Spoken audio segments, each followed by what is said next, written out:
Cinta Channel. Jangan lupa like dan subscribe ya. Terima kasih.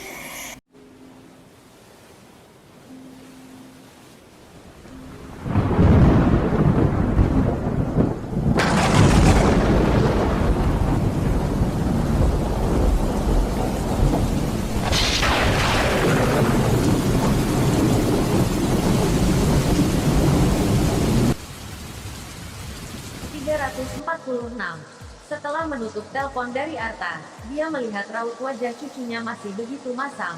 Sandy Cheng pun mendekatinya dan berkata sambil tertawa, "Kenapa, kamu masih tidak percaya dengan kakek?" Mata Ricky Cheng berbinar-binar, dan bertanya, "Kakek, apa yang dikatakan Arta? Dia sudah seharian ini tidak keluar dari rumah. Bukan karena masalah dia telah ditampar oleh Randy Lu, tapi melainkan dia bahkan telah dijebak sekian triliun oleh Randy Lu. Dan yang paling parah adalah orang-orang yang diutus olehnya diusir begitu saja oleh Arta. Jika dia tidak menghancurkan dan membalas Randy Lu, bagaimana mungkin dia masih mempunyai muka untuk keluar rumah?" Kakek sudah turun tangan sendiri. Mana mungkin dia tidak menuruti apa yang kakek perintahkan. Kecuali dia sudah tidak ingin tinggal di kota Lipovka, kata Sandy Cheng dengan sombong.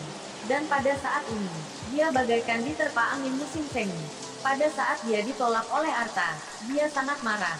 Tapi kali ini Arta telah menurut kepadanya, membuat dia merasakan Sandy Cheng bagaikan dewa di kota Lipovka. Terus bagaimana kakek akan menghabisinya? Tanya Ricky Cheng penasaran. "Malam ini Arta akan mengundang bocah itu untuk datang ke rumah kita, barulah kita habisi dia." Pelan-pelan, kata Sandy Cheng sambil tertawa. Oke, malam ini aku ingin membuat dia berlutut di hadapan kita dan melihat aku menggoda istrinya. Kata Ricky Cheng dengan penuh semangat sambil mengepalkan tangannya, mengingat wajah Linda yang begitu cantik nan indah. Meskipun dia telah melahirkan seorang anak, dia bahkan tidak peduli. Sebaliknya, dia malah lebih menyukai wanita yang dewasa. Yang penting kamu tidak merenggut nyawa orang lain saja. Di kota Lipovka ini, kamu bisa berbuat sesukamu asalkan tidak merenggut nyawa orang lain. Kata Sandy Cheng memanjakan cucunya. "Kakek tenang saja, aku tahu tentang hal ini. Aku tidak akan membunuh bocah itu. Aku ingin membuatnya hidup tak segan mati pun tak mau." Sandy Cheng tersenyum puas. Di kota Lipovka ini, asalkan ada kakeknya, dia tentu tidak takut apa-apa. Malam ini dia sudah memikirkan bagaimana akan membalas Randy Lu.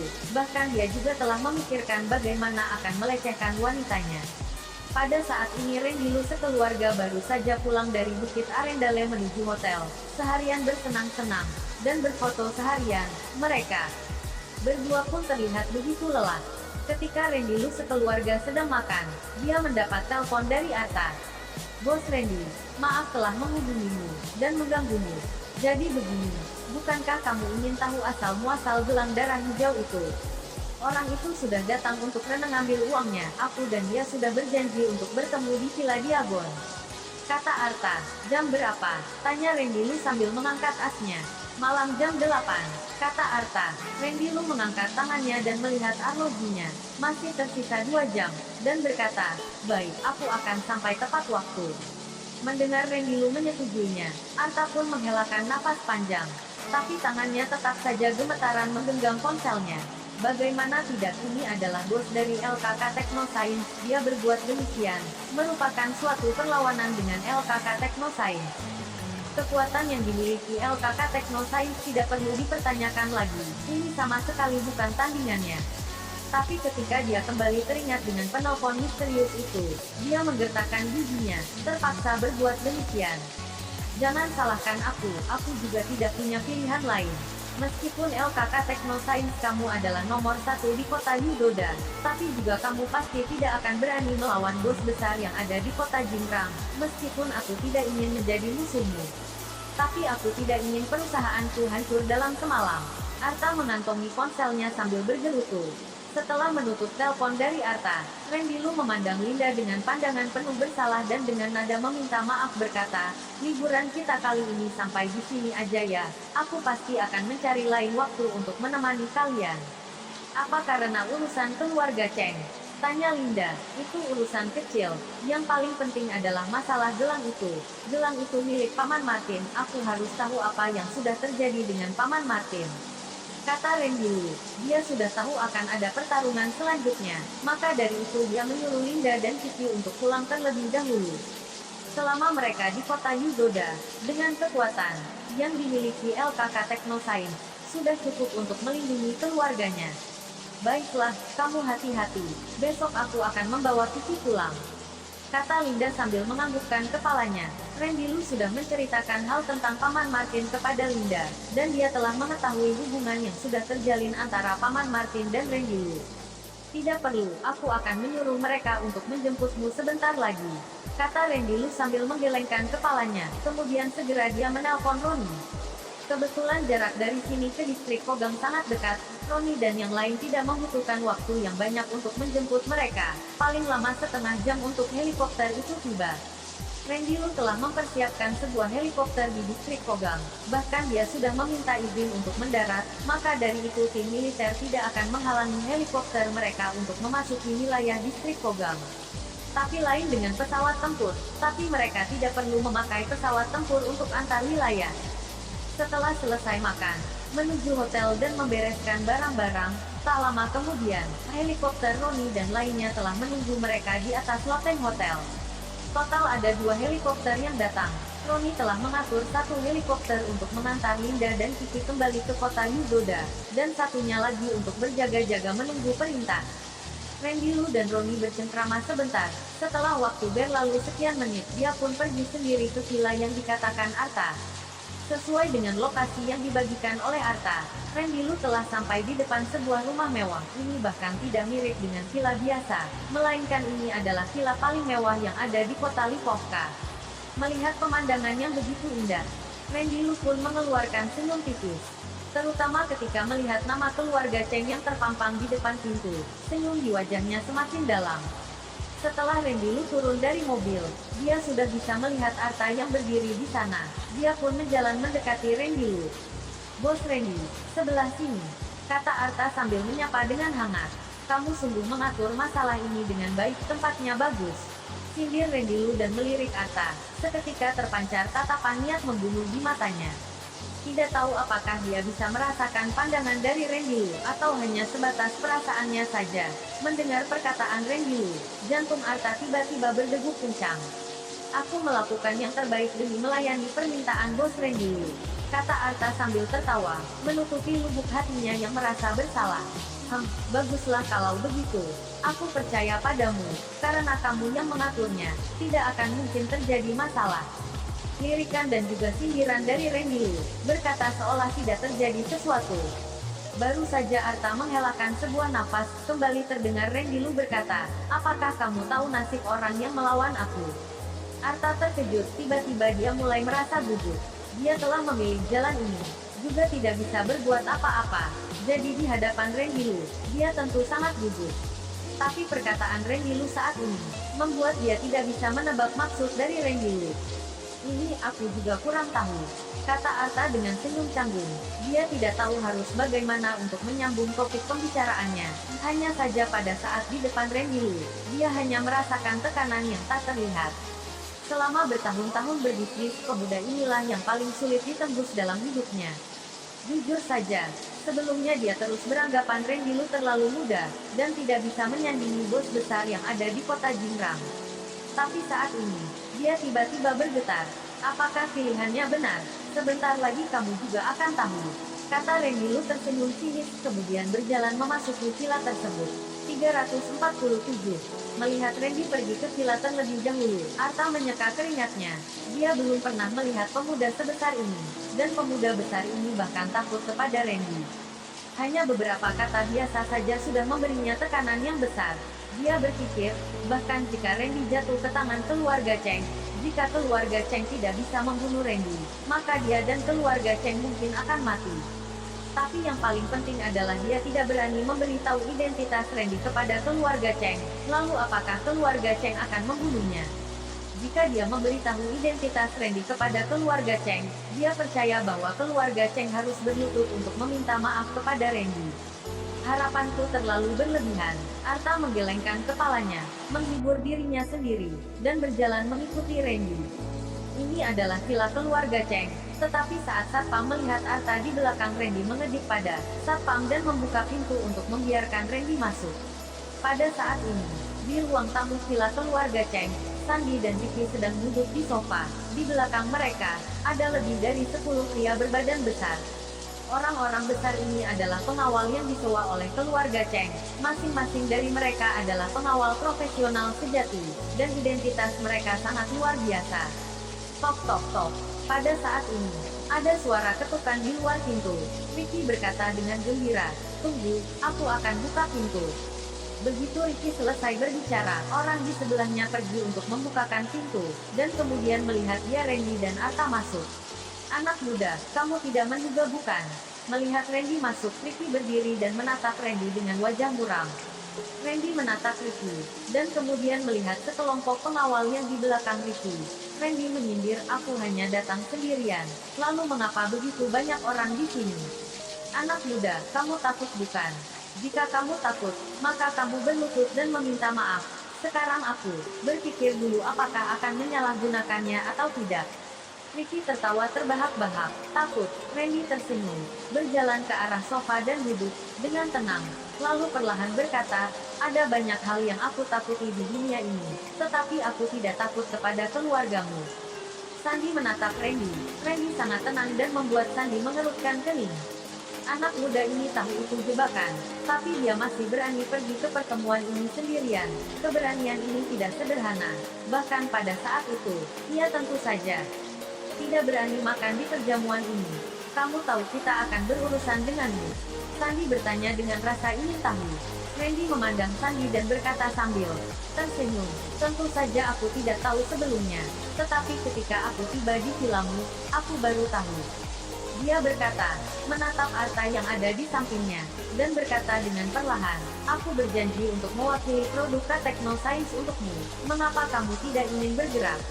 Kamu harus tahu bahwa keuntungan dari masing-masing dari ketiga produk Technoscience setidaknya 100 triliun dan kita akan meluncurkannya tahun ini. Bahkan jika LKK Technoscience memimpin, kamu dapat dengan mudah mendapatkan 10 triliun dalam setahun. Aku sangat heran tentang kondisi seperti apa yang bisa keluarga Cheng tawarkan kepadamu terhadap produk teknologinya. LKK Technoscience." Keluarga Cheng yang mendengar perkataan Randy merasa tertarik. Petik 1.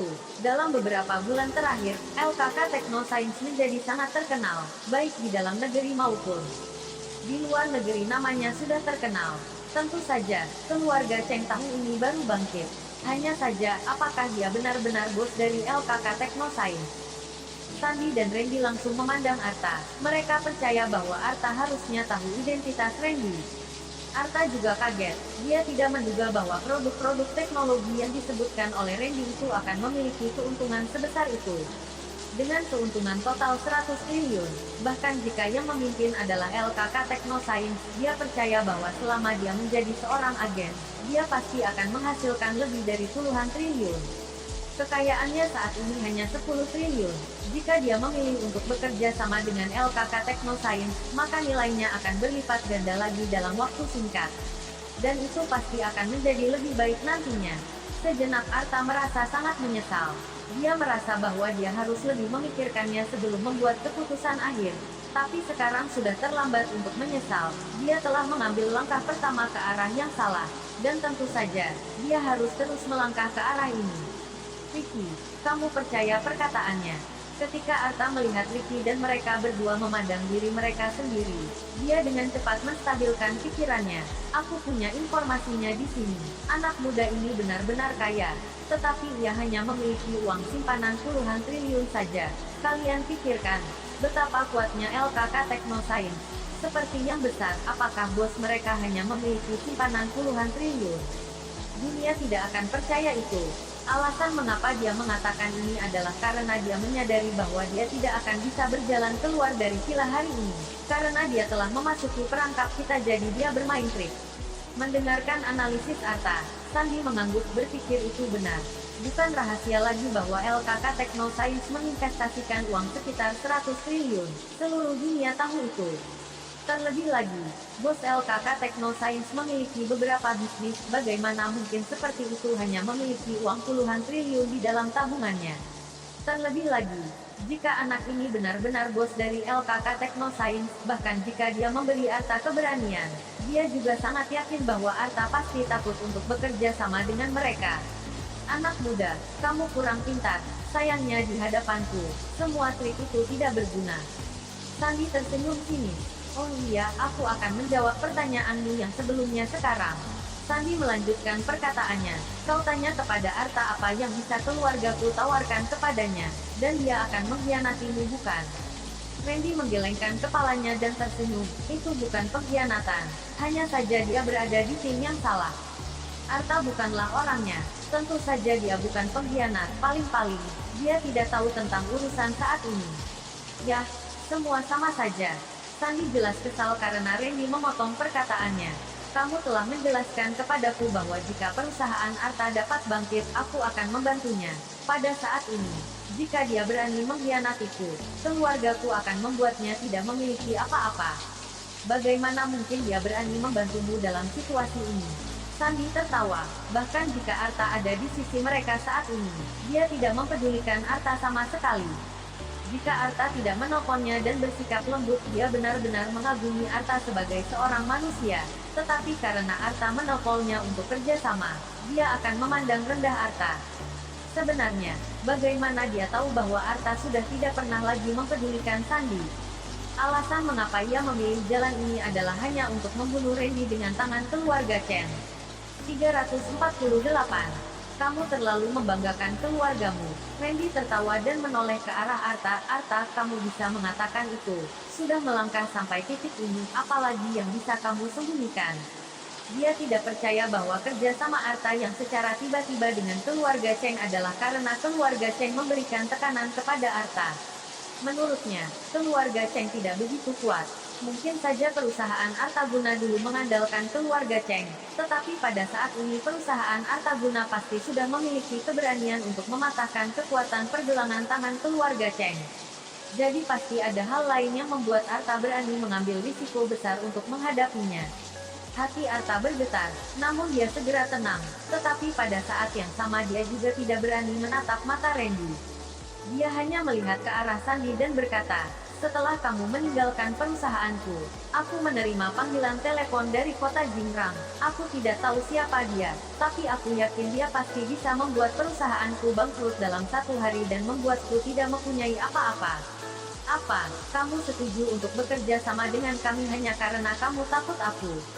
Tanya Sandy. Arta sambil bergurau berkata, Tuan Sandy, kamu benar-benar ketinggalan zaman.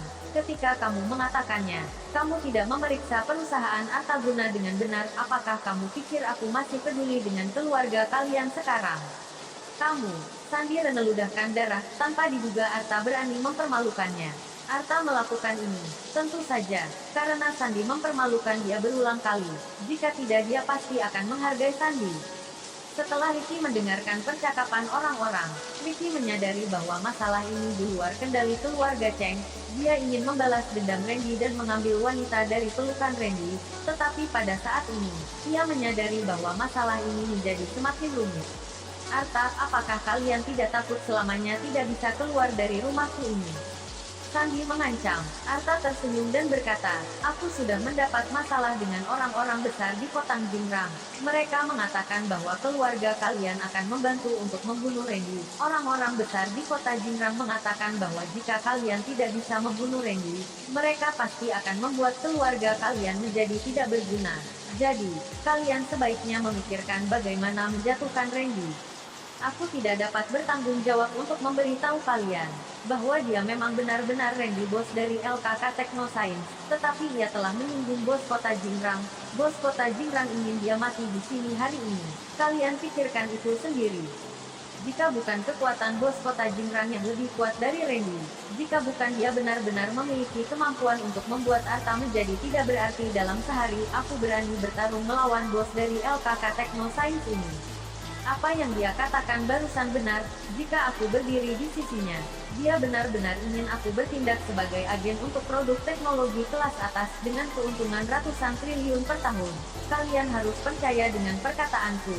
Bos kota Jingrang itu membuat keluarga Cheng menjadi tidak berguna, dan mereka pasti memiliki kekuatan ini. Jadi, sekarang kalian pikir sendiri, apakah kalian ingin membunuh Randy atau tidak? Perkataan ini bisa benar bisa salah, tetapi benar bahwa bos di kota Jingrang mengancamnya. Tapi bos kota Jingrang tidak mengancam keluarga Cheng. Lagi pula keluarga Cheng tidak tahu apakah itu sungguhan atau tidak. Dia berani bertaruh bahwa pemikirannya dengan keluarga Cheng sama. Semuanya tidak berani memainkan lelucon mengatasnamakan keluarganya sendiri dan melepaskan permainan.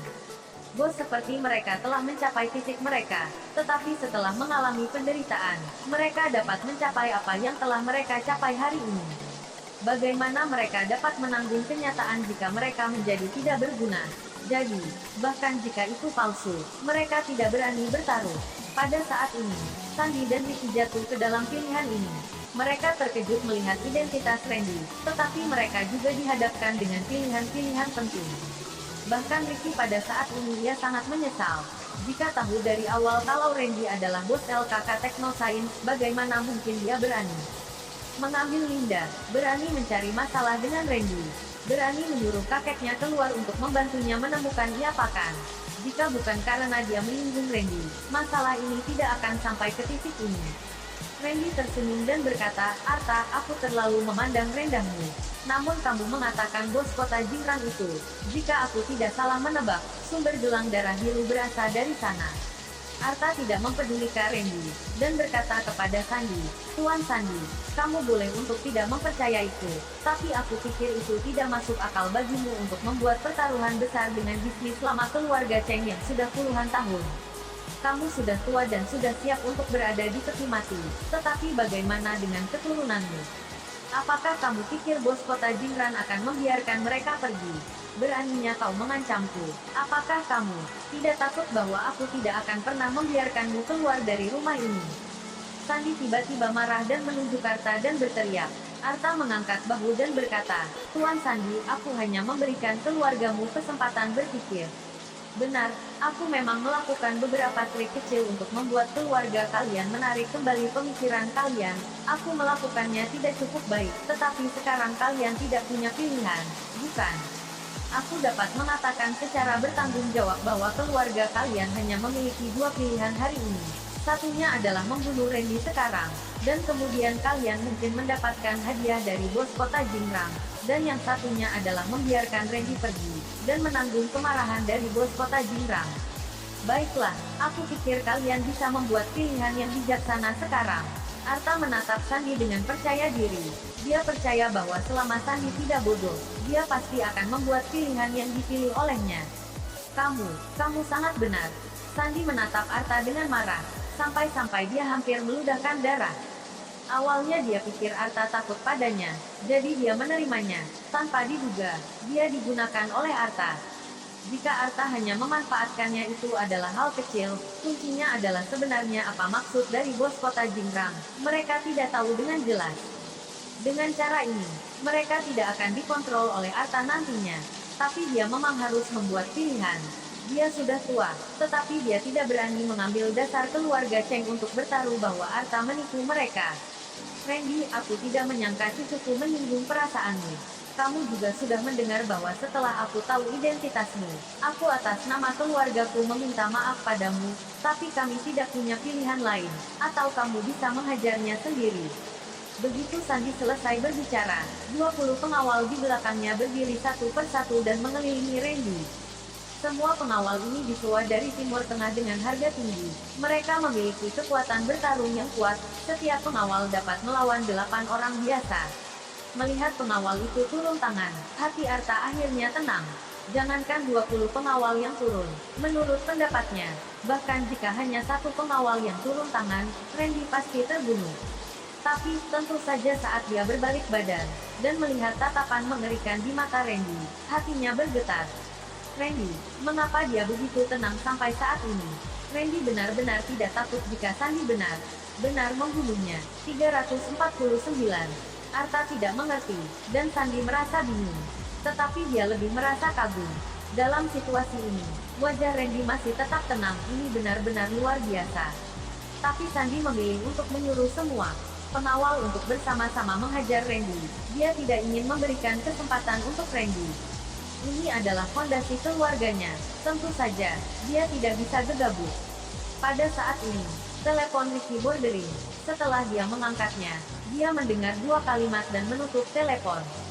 Dia berjalan ke arah pengawal dan menatap Randy dengan wajah muram. Aku tidak menyangka kau cukup pintar untuk menyuruh istrimu bersembunyi sebelum datang ke vilaku. Pada saat ini, Randy seperti orang mati di matanya. Meskipun dia tahu bahwa identitas Randy sangat dipuji, sebelumnya keluarga Cheng tidak berani memprovokasinya. Tujuan mereka hari ini adalah untuk membunuh Randy. Lagi pula kakeknya sudah hilang. Tentu saja, dia tidak akan takut pada Randy lagi. Tentu saja, Randy pasti akan mati, tetapi Linda masih ada di pikirannya. Meskipun wanita itu telah memiliki anak, dia adalah wanita paling cantik yang pernah dia temui dalam hidupnya. Tidak ada yang lain. Istri dan anakku garis bawah sudah kembali ke Yuzu, dan sekarang harusnya sudah mau turun dari pesawat. Randy berkata dengan bercanda, "Yah, menurutmu aku anak berusia 3 tahun. Bagaimana mungkin ada pesawat ke Yuzu di malam hari? Dan aku sudah mendapatkanmu. Aku sudah menyergap orang-orang di bandara. Bagaimana bisa istrimu sampai ke bandara?" Ricky tersenyum sinis. Randy terlihat seperti orang idiot melihat Ricky. Ketika semua orang meragukan Randy, sebuah helikopter tiba-tiba terdengar di luar. Semua orang terkejut. Bagaimana helikopter bisa terbang di atas kepala mereka saat ini? Tidak, ini bukan terbang. Dengarkan suaranya. Ini akan berhenti di alun-alun di luar rumahnya. Tidak. Pada saat ini, seorang pelayan berlari dengan dingin, tetapi sebelum dia selesai berbicara, dia melihat 5 pria besar, bersenjatakan senapan mesin ringan, bergegas masuk.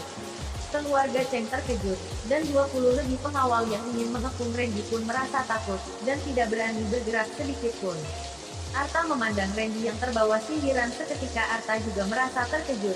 Apakah orang-orang ini dipanggil oleh Randy? Ya Tuhan, jika itu benar-benar dipanggil oleh Randy, maka itu sangat mengerikan. Dia ingat dengan jelas bahwa Randy tidak mengeluarkan ponselnya sama sekali setelah dia tiba di villa keluarganya. Jadi hanya ada satu kemungkinan, yaitu, sebelum dia datang, Randy telah mengaturnya. Dia bahkan sudah mencurigai itu sebelum dia datang. Kenapa anak muda ini begitu pintar? Apakah dia benar-benar tahu aku akan menargetkannya? Arta tidak bisa mempercayainya. Hatinya seperti tenggelam ke dasar lembah. Jika orang-orang ini benar-benar diatur oleh Randy, maka Randy akan baik-baik saja hari ini. Tidak hanya itu, dia dan Ricky akan berakhir. "Siapa kalian?" Sandy bertanya dengan wajah muram. Ronnie tersenyum, dan kemudian menarik pelatuk yang ada di tangannya. Dor. Ketika tembakan senjata api terdengar, lebih dari 20 pengawal yang ada di sekitar Randy ditembak. Termasuk Ricky juga jatuh. Seketika seluruh ruang tamu, terdengar suara orang-orang dengan napas yang berat. "Siapa keluarga Cheng berani mengancam komandan kita?" kata Ronnie sambil tersenyum dingin. Tentu saja, saat mereka baru menembak mereka, tidak langsung membunuhnya, mereka semua memukul paha mereka. Pada saat ini, para pengawal itu, termasuk Ricky, ditembak di paha dan kehilangan mobilitas mereka. Komandan, Sandy dan Arta sama-sama menghirup udara dingin dan berpikir mereka salah dengar. Pada saat ini, Randy memandang kedua pria itu dan berkata sambil tersenyum, "Aku lupa memberitahumu bahwa aku bukan hanya bos LKK Tekno Science, tetapi juga komandan pasukan elit Asuro." Dia mengalihkan pandangannya ke wajahnya yang sakit di tanah dan menyindir, "Kamu baru saja mengatakan kamu tidak percaya istriku telah pergi. Jadi aku bisa menjawab pertanyaanmu sekarang, karena aku menyuruh helikopter bersenjata membawa mereka pergi." "Oh iya, orang-orangku baru saja datang ke sini setengah jam yang lalu. Apakah kamu masih ingin aku bertanya mengapa helikopter bersenjataku berani memasuki ruang udara domestik orang idiot seperti itu?" Randy memandangi Ricky dengan ironis. Baru saja kesombongan Ricky membuatnya ingin tertawa. Mendengarkan perkataan Randy, kaki Arta dan Sandy melemah sehingga mereka hampir tidak bisa berdiri dengan tegap. Kata-kata Randy secara tidak langsung memberitahu mereka betapa sulit hubungannya dengan militer. Mereka bahkan tidak bisa membantahnya. Pada saat ini, Arta merasa sangat menyesal jika tahu ia akan memilih untuk bekerja sama dengan Randy. Kekuatan Randy berada di luar imajinasinya. Apakah pria besar itu di ibu kota itu bisa membuat perusahaannya bangkrut atau tidak? Dia merasa tidak yakin sekarang. Tapi dia percaya bahwa malam ini, dia kemungkinan akan kehilangan nyawanya. di distrik Kokang. Beberapa waktu lalu, mereka mengatakan telah mendengar tentang hal itu. Mereka mengatakan bahwa Myanmar menyewakan tempat itu kepada seorang keturunan Cina selama 100 tahun. Orang biasa tidak tahu mengapa, tetapi mereka semua tahu bahwa itu adalah karena pasukan elit Asuro distrik Kokang dari Perang Dunia Pertama, yang menakuti seluruh negara dan memaksa kepala komandan pasukan elit Asuro untuk menyewa Kokang. Tanpa diduga, Randy adalah komandan dari pasukan elit Asuro. Dengan cara berpikir seperti ini, Arta tiba-tiba meragukan bahwa lelaki besar di ibu kota ini membuatnya berurusan dengan Randy. Dia mungkin tidak memiliki kepercayaan diri untuk bersikap positif dengan Randy, bukan? Ricky ditertawakan oleh Randy. Hatinya sangat murung. Bila itukah, dia bisa melakukan segalanya. Tetapi di depan Taipan Super seperti Redmi, mereka tidak ada apa-apanya. Helikopter bersenjata dapat datang ke Lipovka dari distrik Kokang, hanya untuk membunuh mereka, dan tidak ada yang bisa mengatakan kata yang adil untuk mereka. Bagaimana aku bisa memprovokasi pengganggu seperti itu? Ricky sangat menyesal, dan juga sangat ketakutan. Meskipun Roni dan yang lainnya hanya menyakiti paha mereka, tapi jika mereka tidak bisa bersikap dengan baik, maka mereka akan langsung dibunuh. Kamu, apa yang kamu inginkan? Sandy bertanya dengan suara bergetar. Randy menatap Sandy dan berkata, kamu ingin aku melakukan apa? Barusan kamu ingin membunuhku. Sekarang kamu bertanya padaku apa yang ingin aku lakukan. Mendengar perkataan Randy, Sandy terkejut dan langsung pingsan. Barusan mereka ingin membunuh Randy. Tampaknya Randy tidak akan membiarkan mereka pergi hari ini. Kepikiran dengan keluarga Cheng, ternyata seperti sampah di tangannya. Aliran darah mengalir deras dan Sandy langsung pingsan. Meskipun Arta tidak pingsan, tapi hatinya penuh penyesalan. Secara khusus, dia memimpin rencana pembunuhan ini. Bahkan jika hati Randy cukup lembut untuk melepaskan keluarga Cheng, tapi dia tidak akan melepaskannya. Jangan lupa like dan subscribe ya. Terima kasih.